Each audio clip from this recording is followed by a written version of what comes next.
Nous qui, depuis des années, travaillons à la numérisation du livre et aux implications multiples de cette nouvelle articulation entre texte et support, nous voilà pris nous-mêmes dans ce phénomène de numérisation et obligés de donner une nouvelle forme à notre événement. Que faire de cette programmation, initialement destinée à accueillir plus de 500 personnes rassemblées dans une salle, cette année où nous ne pouvons les rassembler physiquement? Nous avons déterminé, pour chacun des éléments de cette programmation, la meilleure manière d'en donner une version numérique et nous les avons réinventés dans le contexte imposé d'un rendez-vous sans rencontre physique, sans rassemblement, sans contact. Nous avons opté pour une formule qui s'affranchit non seulement de l'unité de lieu, mais aussi de l'unité de temps, vous proposant chaque jour par mail des liens vers des éléments préparés à votre attention que vous pourrez consulter au moment qui vous conviendra.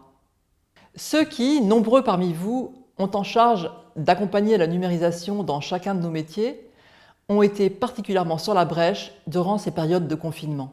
La fermeture des libraires, celle des établissements d'enseignement, ont conduit à un important accroissement des usages, qu'il s'agisse de la lecture numérique ou de l'accès aux ressources éducatives.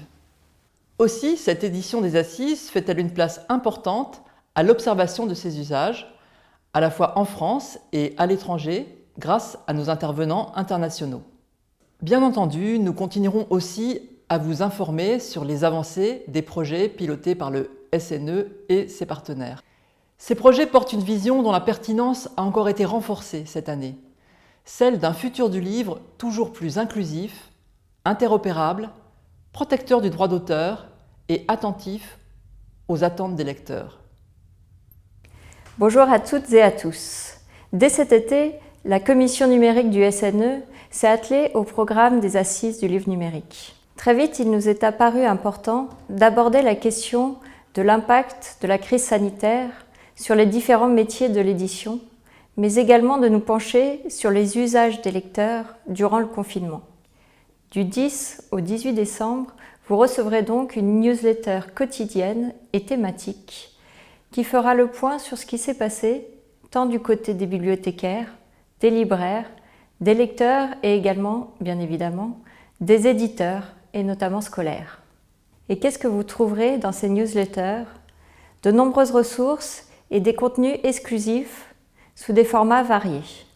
En effet, à l'occasion de ces assises, nous avons réalisé de nombreuses vidéos, des interviews, des tables rondes, un webinaire et même un plateau télé. Nous avons compilé des études, rédigé des synthèses et élaboré des infographies inédites. Tout ça dans le but de vous proposer le programme le plus complet possible. Nous remercions tous les intervenants qui ont accepté de se prêter à l'exercice pas si facile que ça. Nous remercions tous nos partenaires qui nous ont fourni des chiffres afin d'élaborer nos études et nos infographies. Et évidemment, nous remercions la SOFIA LCFC, partenaire historique des Assises du livre numérique, qui nous apporte leur soutien financier pour réaliser ce projet.